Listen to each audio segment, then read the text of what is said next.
Hi, and welcome to Essence of Wonder with Gadi Evron. Today, without Gadi Evron, I'm Karen Castelletti here to pinch hit. We've got an exciting show for you today on Mexicanx on the Rise. And I want to introduce our first guest, who's John Picacio, who's one of the most acclaimed American artists in science fiction and fantasy over the last decade. He's created best-selling art for George R.R. Martin's A Song of Ice and Fire series, the Star Trek and X-Men franchises. You can see some of it behind him, I imagine, as well as over 150 book covers. And John, how are you doing today? I'm good. Thanks for being here, Karen, and good to see everyone. Yeah, this is a piece of Loteria art back there, which is kind of resonant, I guess, since we are here talking about the Mexicanx Initiative. So I'll throw a little background for the folks out there. This was something that was started in 2018. I guess it had happened very quickly when I realized that I was the first, brown guest of honor. We had, thank God, a few Black guests of honor at a Worldcon, but I was the first guest of honor at a Worldcon of any Latinx heritage whatsoever in the 76-year history of the institution. And it's great and all to be the first, but what scared me is I didn't see a whole lot coming behind me that we're going to have that kind of opportunity, and that was a problem. So I came up with an idea on the fly to sponsor maybe 2 to 4 professionals and fans, whether they be writers, editors, artists, filmmakers, to come to Worldcon on my dime, paying for their memberships. And within very short order, people like John Scalzi, Mary Robinette Kowal, my own agent, Joanna Volpe, it was a host of professionals and fans that reached out through social media and says, hey, we want to match you. We want to match your funds and bring more people in. And so there was also something that was happening at the time where I think we had we just had some right-wing interests, let's just say, that had an agenda to intimidate POC. And I'm a bit of a competitive person. So when I saw that happening, I said, well, instead of 4, let's just take this up to 50. And so it became kind of a crusade to pull in sort of an all-star squad of some of the best talent of not just Mexican Americans, but Mexican creators, some of the best of the best. And it was a journey for me of trying to not only pull from the people that I already knew in the field, but to discover people that I wish I would have known sooner. And so long story short is I picked 50. 42 of them came to Worldcon. And I would say we bonded in a way I could have never imagined. And I would say there's about 21 to 20, I'd say about 22 of us now that have kind of bonded as a family. And we support each other. We seek out opportunities for each other. We create opportunities for each other. And it's been an incredible experience. I would also say that one thing that I've always told the group is that this has never been about me. It is about them. And so and I want to say to the audience out there that you're going to hear a few more words from me here, but I'm probably going to step away and just let them talk about what they've done, because what they have done has not been about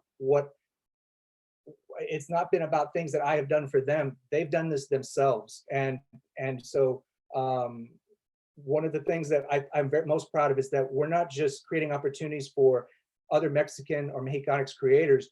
We're trying to help build foundations for other communities as they try to lift their own presence. So it's not just about our own representation, it's about trying to help all the other communities that are not represented within the field as much as they should be.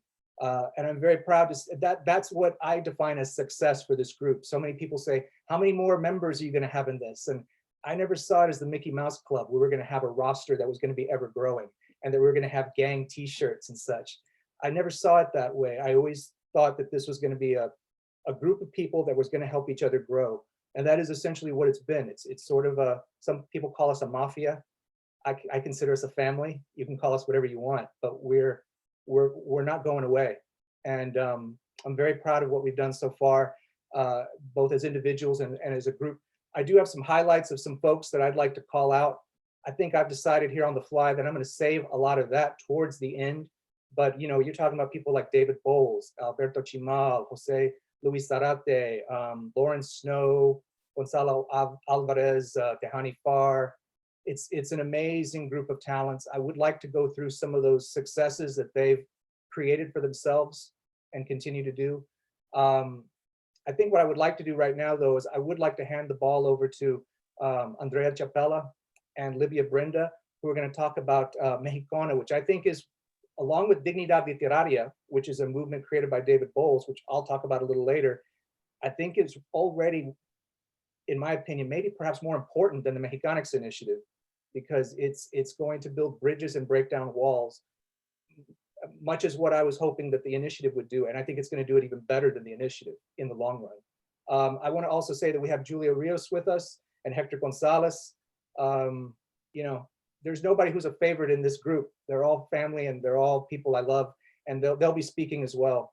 But right now, I'd love to just hand the ball over to Libia and Andrea so they can let you guys know about what I think is one of the most important things that's going to happen this decade in Mexican and Mexicanx speculative fiction. Take it away. Thanks, John. So I'm Andrea Chapela, and well, I want to give a little bit of the Mexican perspective of what John just said, which was that we received this great opportunity to be part of a community that felt so far and so close for so long, right? There was the language barrier, there was the actual barriers of land. But at the same time, I think all of the Mexican creators that went to the Worldcon and that we've become in contact since, we've always read and we've always been in communication with the community in the United States. And it was such a great opportunity to go, to meet each other, to meet people we had read. And one of the things that we came home with was that we wanted to create something similar. We wanted to create something that wasn't necessarily imitating English models, but became Mexican. And we wanted to continue to be somehow connected to the Mexicanx Initiative, but then go forward and look south and start also building networks to the other Spanish-speaking countries that we felt we were lacking, and that we became very aware of it while being at Worldcon. And so I'm going to go, before we actually talk about Mexicana, which is something Libia is going to tell you about because it's big and I think it is its own slot, I'm going to tell you a little bit about some of the other opportunities that open up for us Mexicans that came from the Mexicanx Initiative. I don't know if precisely from it, in some cases, yes, but in others, it's just the momentum of being a part of this. And one of them is there are like some very cool news, like Gabriela Damian won the former Tripty Award, now Otherwise Award, for one of her stories that was translated into English in the midst of the Worldcon. And I'm sure being in that mix helped that. Then Libia Brenda was selected to edit a number for Strange Horizons that was a Mexican number that had one of the first stories that was trilingual in our community, Nahuatl, Spanish, and English, which I think is very, very important. And it had poetry. It had a story by the late Emiliano González, who just died a couple of months ago. And that was the last story that was published by him. And it was in Spanish and it was in English. And so many of us had to do with it. I translated. Héctor is going probably to talk about how he made some of the voiceovers. So there's been a lot of things that we've continued to do with each other, but also bringing other people in, as you'll see. Like David and Lydia are translating each other and other people. And then we've started bringing others into the mix, which is very, very cool. Then also Constellation Magazine started, which is a bilingual magazine. They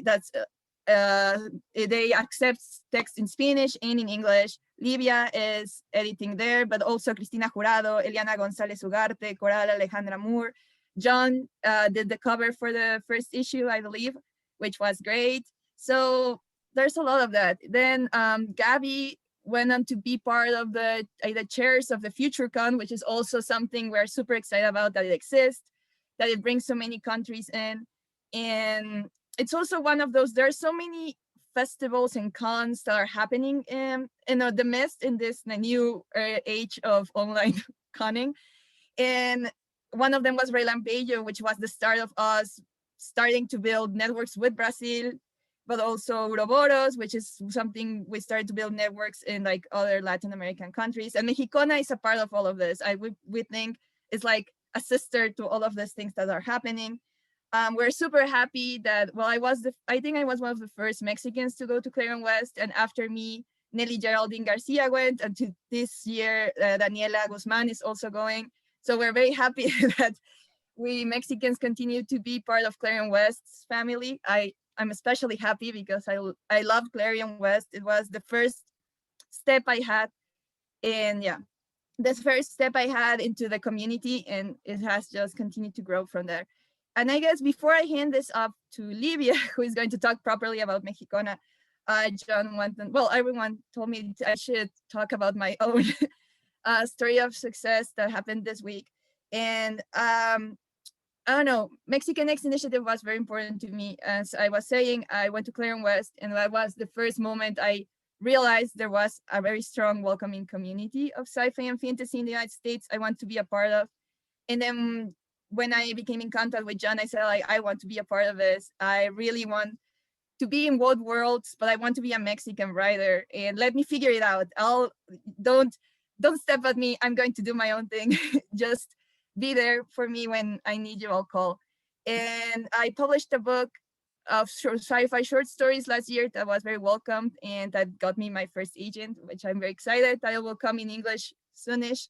One of the stories of that collection in English was just accepted into Lightspeed, which is also one of my first English publications. And finally, thanks to all this movement and other things, I was selected as one of the 25 young up-and-coming Spanish writers.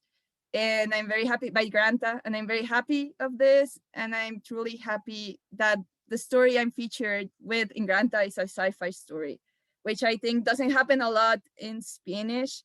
I think how literary and our world mingle in English happens more sometimes. And so I'm very happy that I can be published in such a magazine in English and Spanish with a sci-fi story. So that's my big news, that it's part of all of this and that just happened. And now properly, I want Libia to come in and talk to you about this thing that is so dear to my heart, that it's been of the greatest adventures of the pandemia for me, and it's Mexicana. Thank you, Andrea. I hope this transmission is okay. I have a lot of noise around my apartment.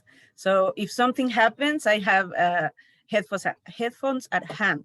I usually talk super fast, so I'm gonna try to be slow because I want to be very clear. I am more excited and nervous than I was thinking ahead. So I hope you'll excuse me.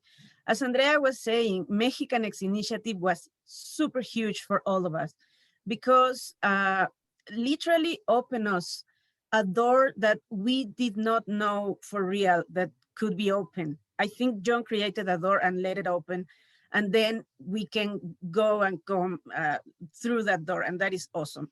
In my case particularly, it made me realize that I can be international, which is between funny and overwhelming sometimes. So with that in mind, when we went to the WorldCon, we didn't go with empty-handed. We went with an anthology in which a lot of us participated in English and in Spanish, and it was bilingual, a larger reality. And then next year, thanks to the endeavors of Julia and John, we made Julia made a sort of a scrapbook. So that became a Hugo Award nominee stuff. And I became the first Mexican woman to have a Hugo nomination, which was, I still can't believe I went to Dublin. Like, this is still kind of a dream to me.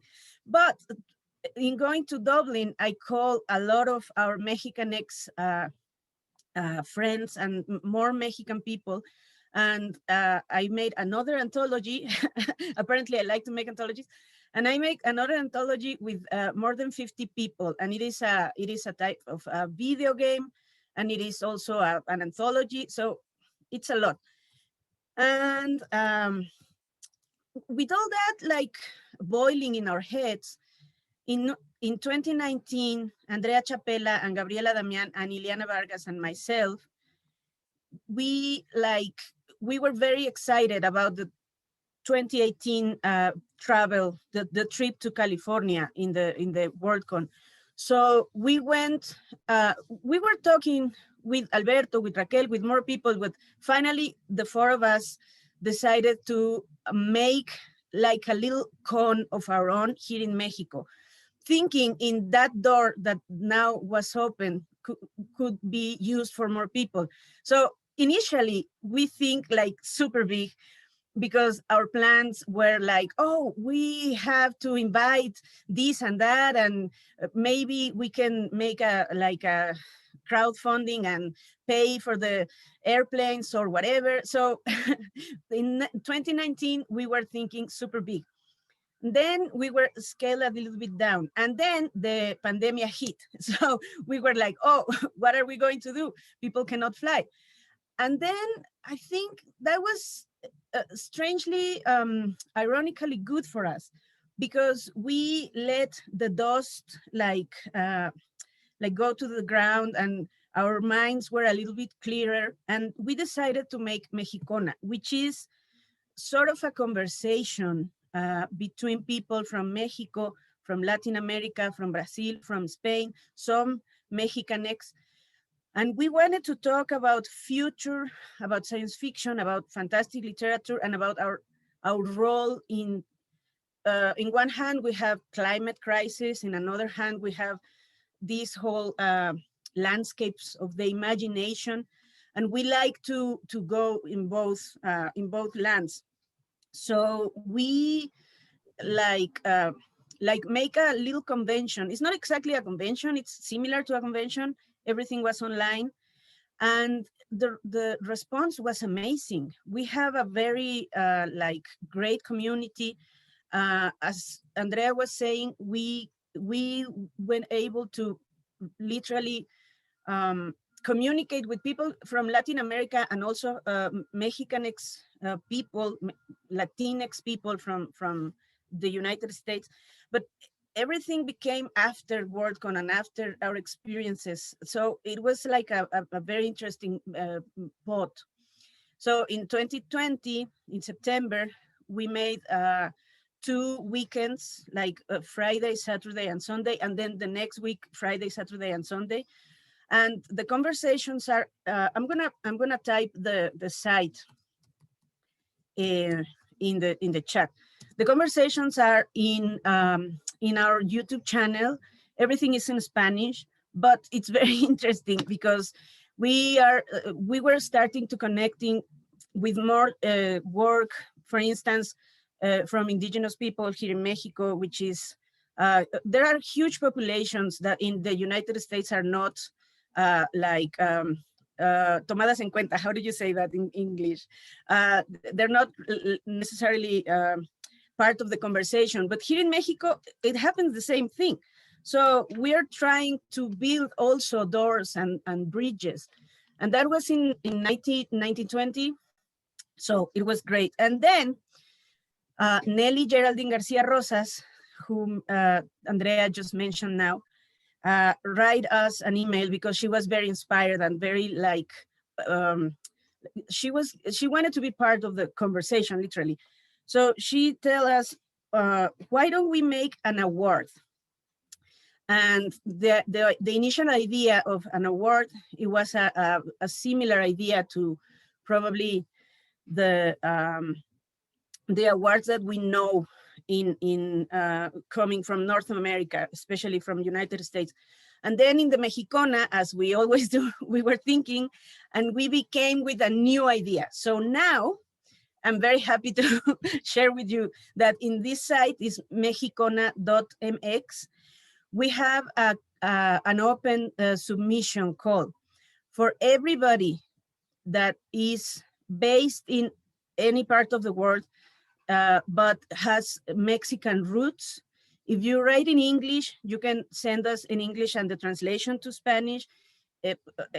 Everybody from all over the Mexican territory.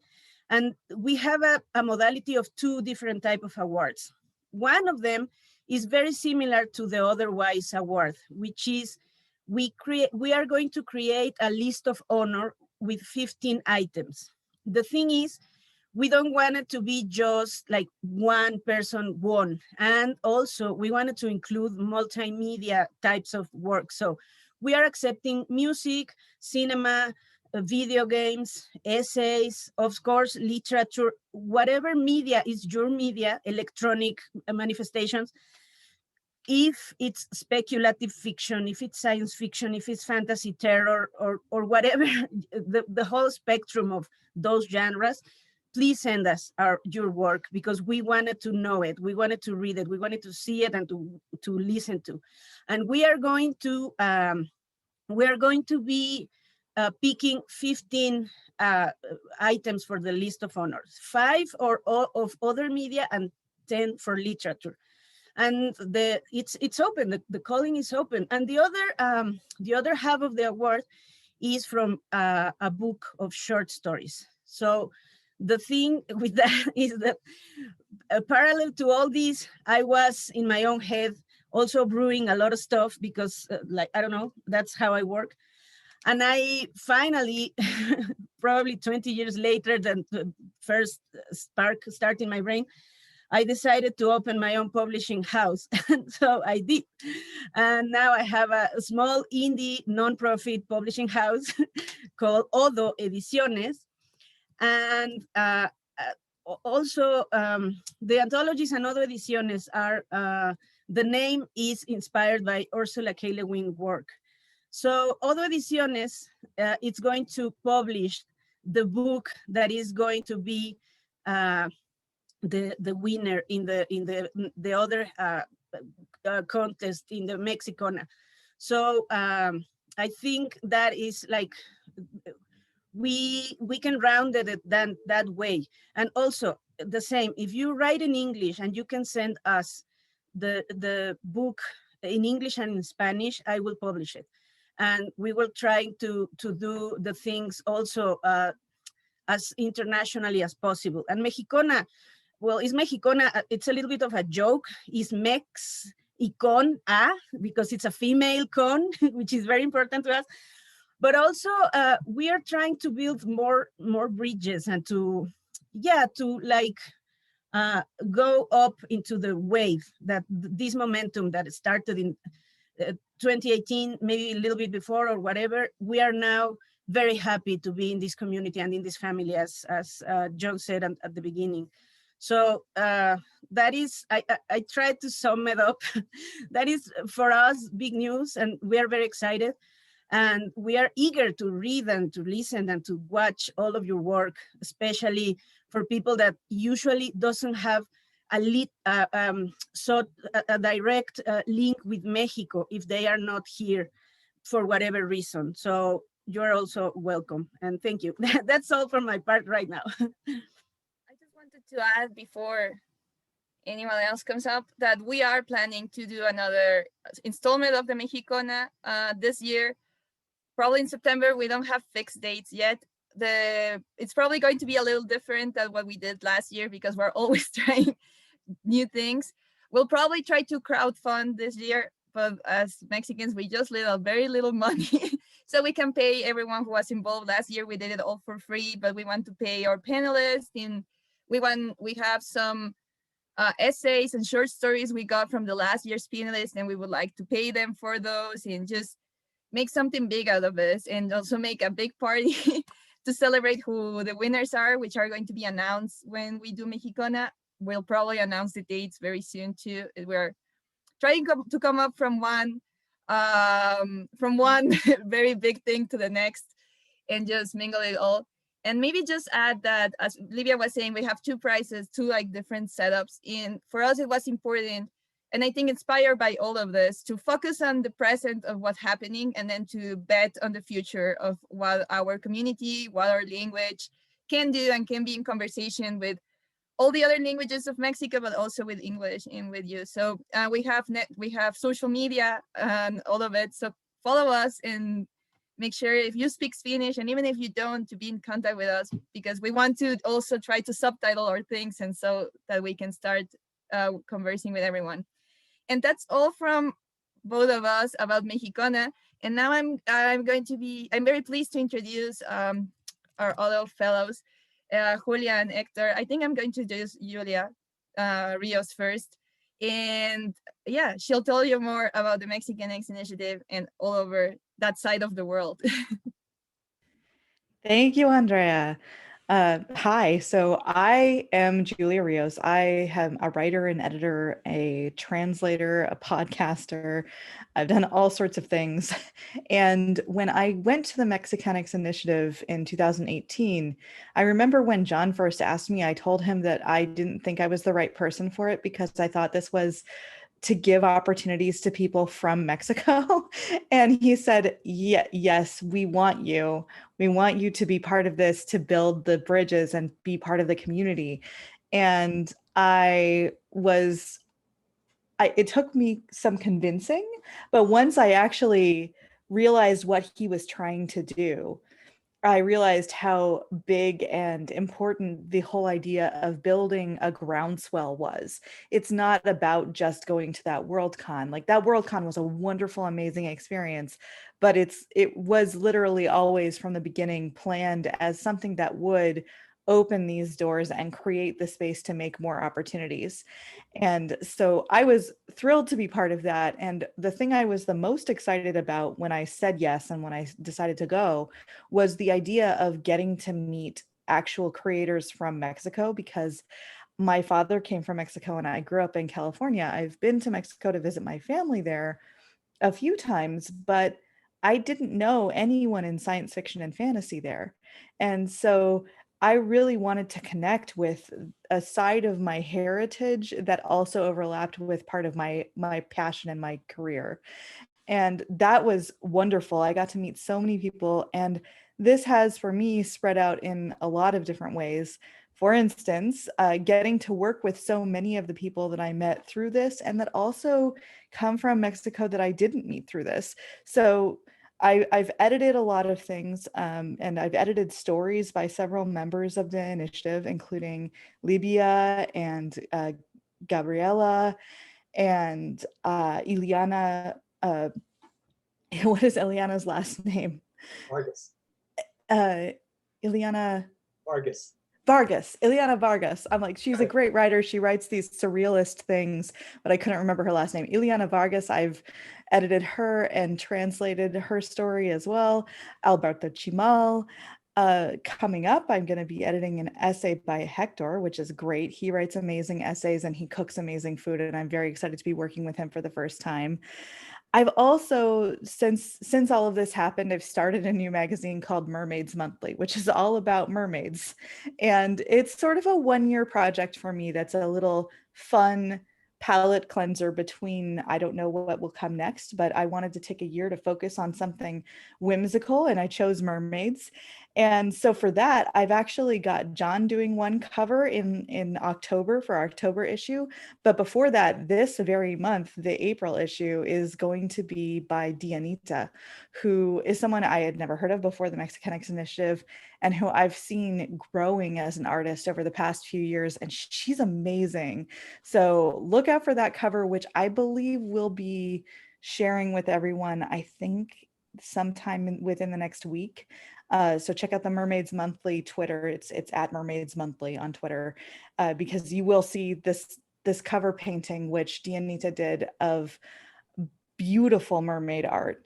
Very excited for that. I also got to, I've got a story and a little piece of flash fiction sort of coming from Nelly Geraldine Garcia Rojas. So when we're talking about all of these other Mexicanx creators, it's really more than just the people I met through the initiative, which is great because I love that we're actually seeing more Mexicanx creators present in the field.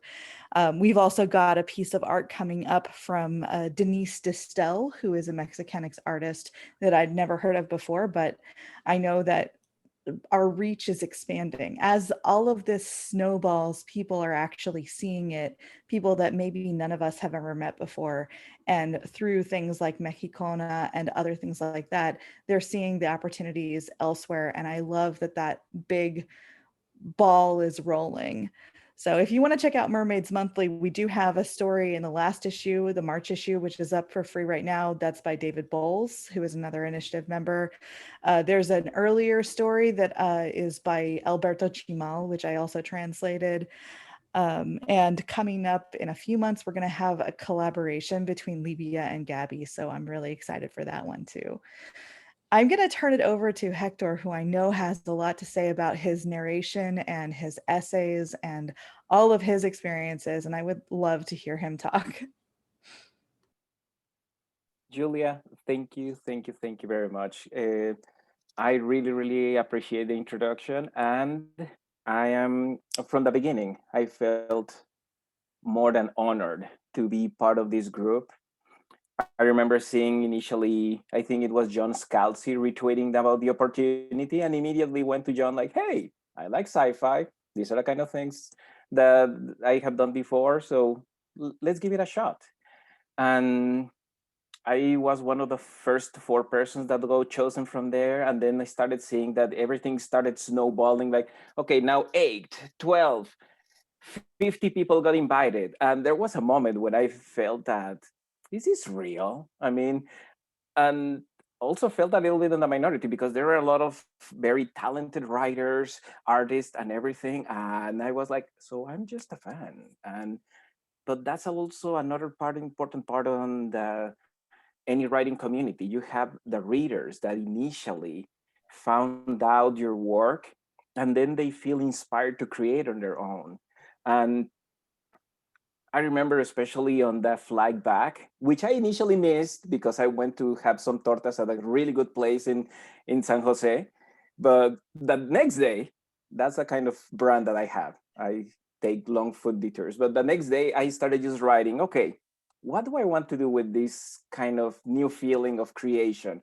What do I want to get to this with this energy? And started to create a little bit my path as a writer. And I had no idea. I had first a little bit like old tastes. And I remember especially a conversation with Livia when she started telling me a little bit about the new works, the new writers. And I felt like I have stayed on the past for a long time.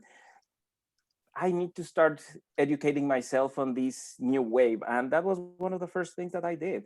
Read a lot of the Mexicanx creators, see their art, then also start getting recommendations of other writers across the world that were creating speculative fiction and what kind of things they brought to the table. I saw this kind of movement to more humane stories, more nuanced, if you want to say it in some way. It is not only about, how can I put it, just the science fiction or the dragons fighting each other. We are seeing a lot of those things, how science fiction mirrors the human situations and especially economic, social changes and gender issues that a lot of people are facing. It's just one of those media that helps you explore these themes and topics in ways that can make them a little bit more approachable for others. And I would say that my year after the Mexicanx Initiative, it was a lot of reading, a lot of self-introspection and trying to see what is it that I would like to write next? What would it be? And I have to say that I have dipped my toes a little bit in this, and almost I feel like an old baby writer. Like some of those photos of babies that you see that look immediately like an old person, that was my situation, honestly. I was just trying to get my footing in this and trying to understand, well, where do I fit in these kind of matters? And I started to chat with other people online, trying to learn about their craft, trying to understand how they did things. And step by step, some opportunities happened. When on 2019, they created the anthology, I shared a small story that it was one of the first works that I had publicated. And I'm very thankful to Livia for that, for give me the chance. And I'm forever grateful. Livia, I love you with all my heart. And seriously, I cannot give you thanks enough any day of the week. So, and then other things happen. Sarah Gailey, a very talented writer, started looking for people that wanted to share about the things that shaped them as a writer, or or the books that made them feel special. And I decided to submit my essay. I thought, well, let's give it a try. I mean, maybe she will like, they will like it. Oh, they they accepted the essay, and I can post that essay over here on the links. It was about one of my favorite books, Momo, and how important it is to me as a book. It was written by Michael Ende, the same person that wrote The Never-Ending Story. And Momo explores some topics that I think that everybody should read these days, about how your work shouldn't be the only thing that defines you. And little by little, some other things started to pop up. Somebody said, we need somebody to read a story for Strange Horizons. And it was the issue that Libia edited. And I decided, well, I have a little bit of experience with voice work. Let's give it a try. And one thing that I remember especially is that one of the first conversations with another writer was with Andrea about my intentions to try to participate on some of the work, some of the writing workshops that are available. And one thing that she said is, don't self-reject. That's the thing, that just put the work out there and somebody may connect with that. And if it's an opportunity, don't think like, I'm not good enough. I'll tell you this, somebody decided to give money to American Dirt. So if she got published, I have more than right to get published. Sorry for spilling the tea. No, I'm not sorry. Anyways, I decided to say, well, let's give it a try. Let's see how good I am with this reading for podcasts. And they liked it. The first story, it was Prometeo con carita feliz, Prometheus with a happy face, a story by, I have it over here, Daniela L. Guzman, which I loved, and the characters are so beautiful. It's a different kind of apocalypse that we need to keep in mind, and I enjoy that. And that created a relationship. The editor said, hey, there is another story that we would like you to read. Would you like to give it a try? Sure, why not? And again, and that also has opened other opportunities. I have other narrations that right now I'm the final edits for that. And I'm exploring the possibility of maybe using this kind of platform. If somebody likes that I have the good tone or the right voice for this, I've been thinking of maybe starting a podcast where I read some stories, especially Spanish stories, as they are. And more importantly, given the prevalence, given the possibility of being known to others, I want them to know that what kind of stories we have been telling ourselves during this time. And more importantly, that they know the kind of talent that is available over here. And if I can also do the translation in English, so it can be a bilingual option. And I would say a lot of people also are saying, I would like to have that also in Spanish, because I want to practice my Spanish. I'm happy to help all the time. But yeah, writing essays was something that I had planned for 2021. It started a little bit early. And also this year, I'll be trying to start submitting a little bit to some of the publications to see, well, maybe some of the things that I have in my mind, some of the stories that they have been brewing, boiling, simmering, sous videing over here in my mind. Maybe they are ready to make it out there and hopefully inspire somebody else to write. So that's the thing, that I come from a very big family of creators, and I see them as my siblings, as my aunties and my grandmas, and any other parentage that you want to see, that they are all giving me life inspiration and making me really love writing and thinking about the kind of things that I can write. That's all that I have to say right now. I'm more than grateful. I love it. I mean, I want to say something about Hector. I mean, he was one of the first 4 selections of the Mexicanx Initiative. And I think at first he like, in a different way than Julia, was questioning why are you picking me? and what he said, and I'm glad he said it, and I'll reiterate it, is, I was coming to this as a professional, and wanting to grow the representation Mexican culture within the professional end of science fiction, fantasy, literature, and art. But I mean, it was important to me from the beginning, and Hector was my first bridge towards saying, hey, we need more Mexican and Mexican American fans to be represented within this ecosystem. And you know, I don't know, everybody in this group knows that, you know, it wasn't just what words they submitted to me in their emails, but it was always conversations that we were having. And, you know, just as there were 50 people selected, well, there were a lot of people that weren't. And it wasn't because they weren't great. It was just, sometimes sometimes those phone connections. And I remember Hector and I had some phone conversations where, I don't know, there was one where he told a story about him going to, did you go to Paris to go meet Jodorowsky? I think that was what it was. Yeah. This brother, I had the honor of his brother having of means goes to Paris. You know, it's not like he's made of money over here. Goes to Paris to go meet Alejandro Jodorowsky and actually gets a tarot reading from Jodorowsky. And you know, that was one little vignette, but there were just these sprinklings of someone who just really wanted to be a part of the field, but do it on his own terms. You know, Andrea made a point earlier where she said, you know, I want to be a part of this, but I want to do it on my own terms. You know, I'll let you know when I'm ready for you. And I loved that vibe from the beginning. And I knew that could possibly turn into something very special, depending on how she decided to take it. I don't think I realized how special it was going to become with Mexicona. And she's got a lot more in store, I'm sure. But, you know, a lot of it was about people who had their own very strong internal combustion and internal engine. And sometimes you can't pick that out through an email. It's the face-to-face, and honestly, it was phone conversations a lot of times that drove me to pick the people I did.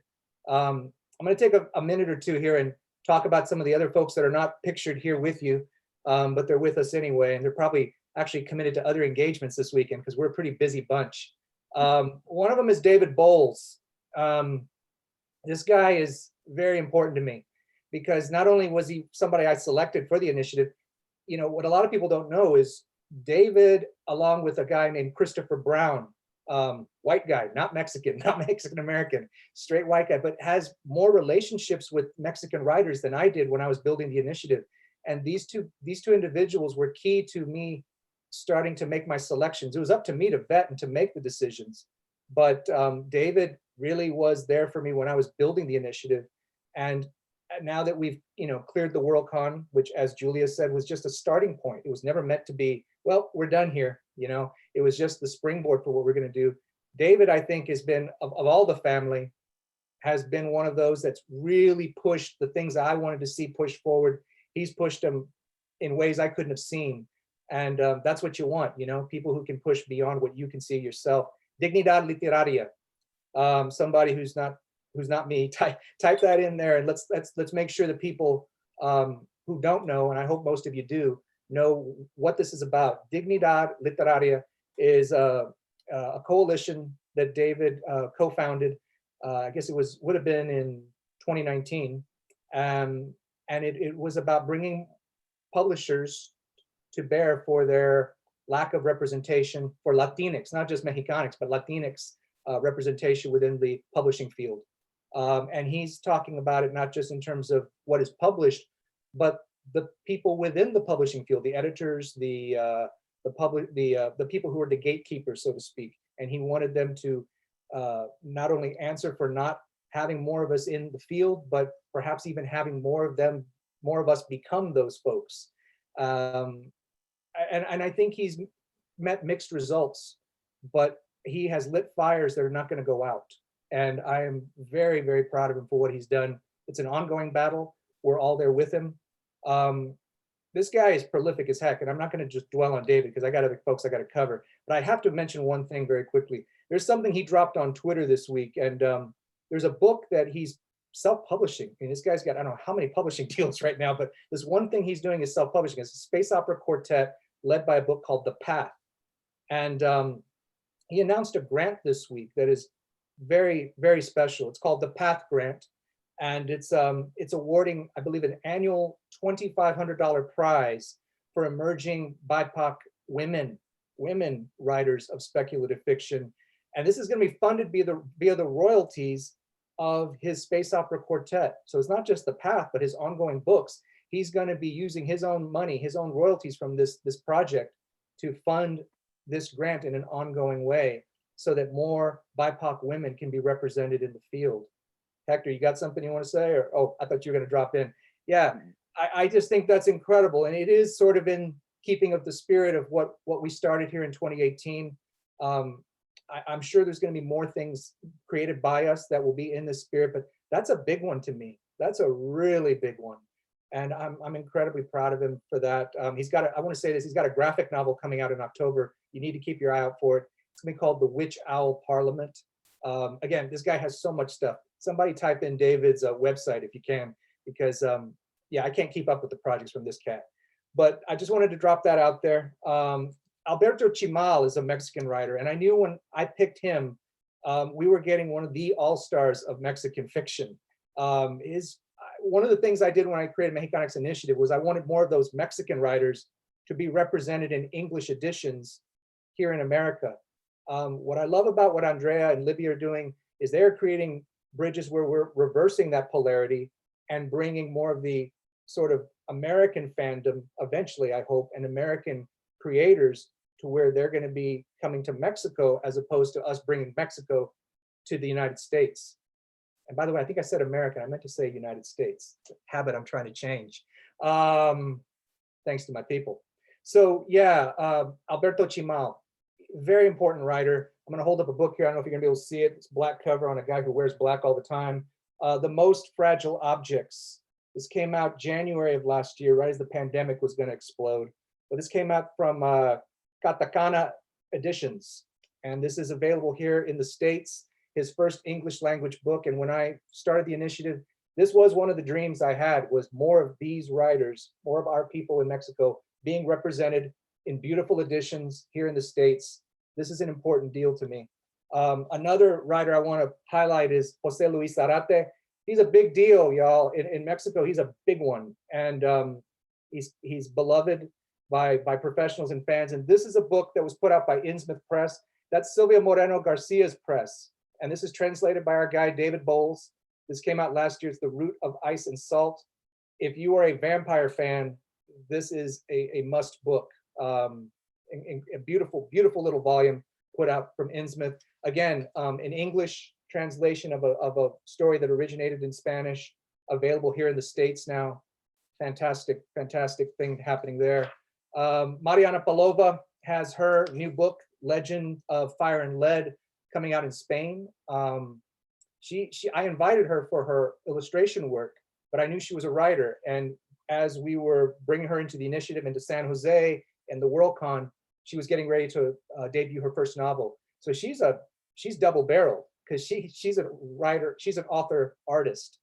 And so she does art as a gun for hire for various publications, but she's a full-on novelist. And so that's her next book, and it's out in Spain now.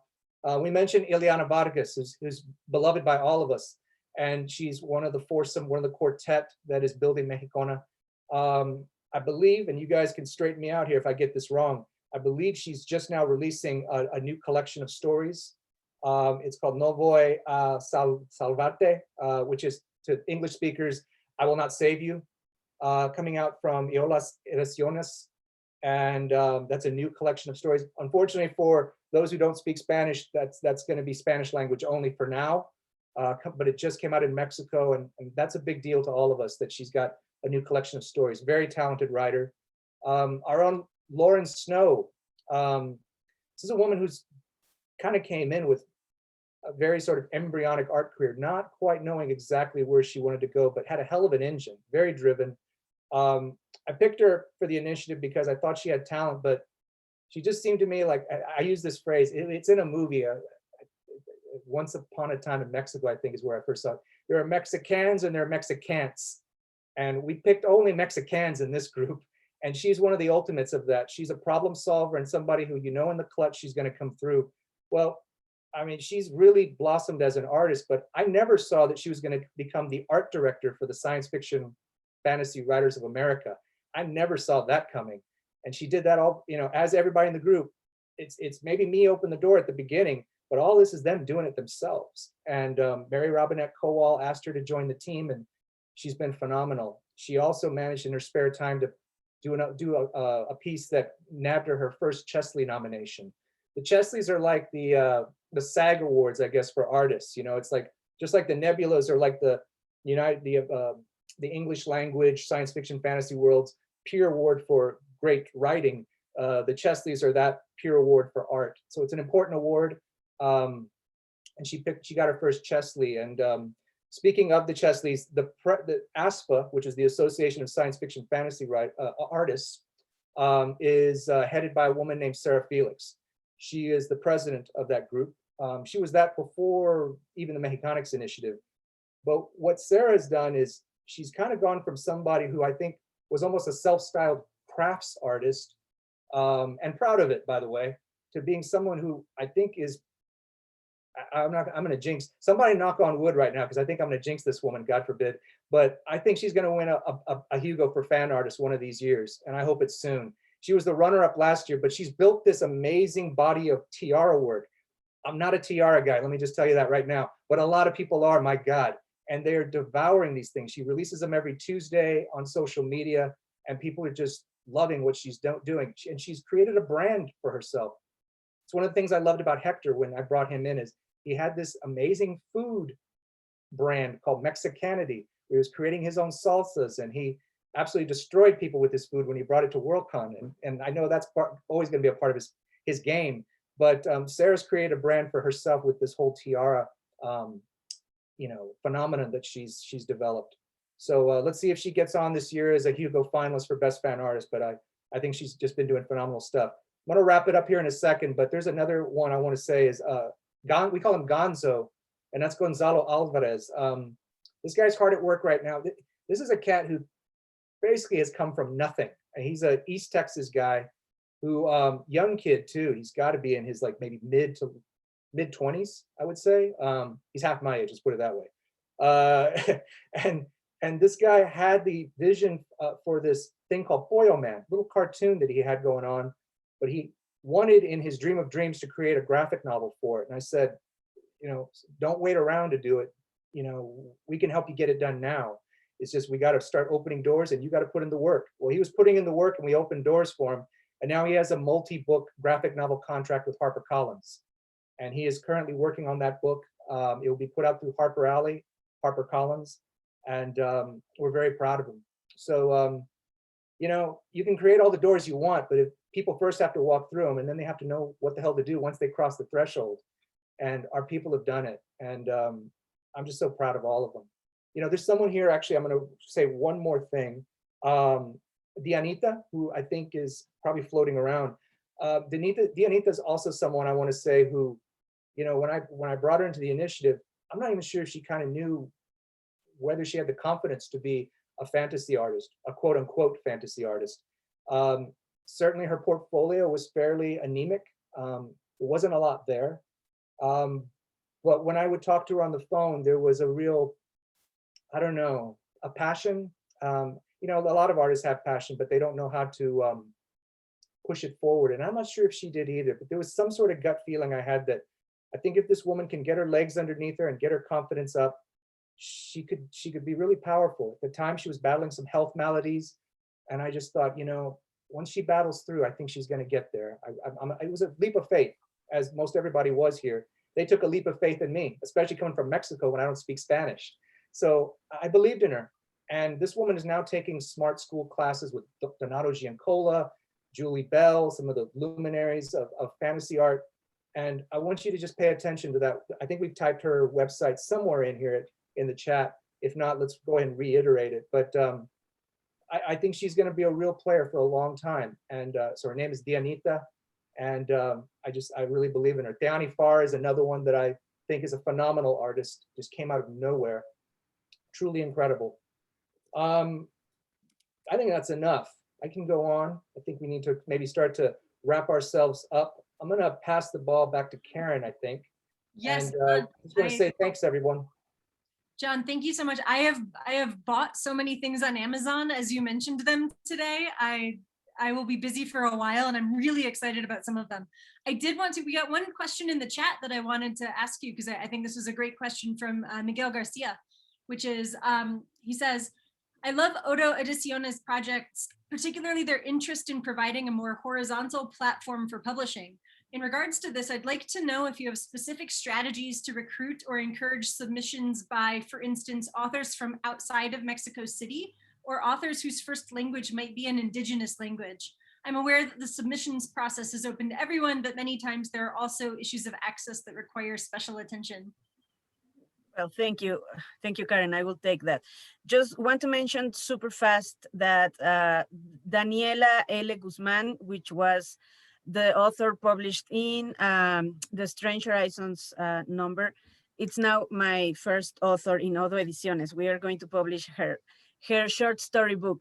And regarding what our attendee was asking, it's, yeah, absolutely. We are not just open to submissions and to dialogue from indigenous languages in Mexico, but we have to take in account that there are literally probably between 200 and 300 indigenous languages in all the Mexican territory. So it's not easy, because it's about communicating, and it's about also, sadly, I just speak Spanish. I don't speak Nahuatl or Chichimeca or Zapoteca or any other languages, but we are working on that. Like literally we're working on that from the Mexicona and from Odo Ediciones, because we want to build those bridges also. And we are not the only ones. There are a lot of people, for instance, Colmije, which is an endeavor from Yasnaya, Elena Aguilar, and other people. Yasnaya was with us in the Mexicona. They speak and write in Mije, which is one of the languages from Oaxaca, indigenous languages. And they are also creating some Mije futurism, for instance. So there are a lot of things right now going on in that direction, and we are very happy to be part of that conversation, but we are only playing a small part, because there is a lot of languages, indigenous languages, and a lot of people that that is also building that, that landscape. Probably we're going to see actual results in a couple of years, so be aware of that. Thank you. Thank you so much to all of our panelists for joining us today, and I hope everybody here has as much reading and new material to look through as I do. It's been really wonderful. Thank you, John, for leading the conversation. Really appreciate that. And I just want to mention, thank you to everybody, and please join us again in 2 weeks for our next show highlighting the state of Chinese science fiction. Yen Ui and Regina Canyu Wang will guide us through translation, fandom, industry, and the fiction itself. So please come and join us for that. Hopefully we will have Gadi back at the time. And thank you very much for spending your day watching Essence of Wonder with us. Have a lovely day.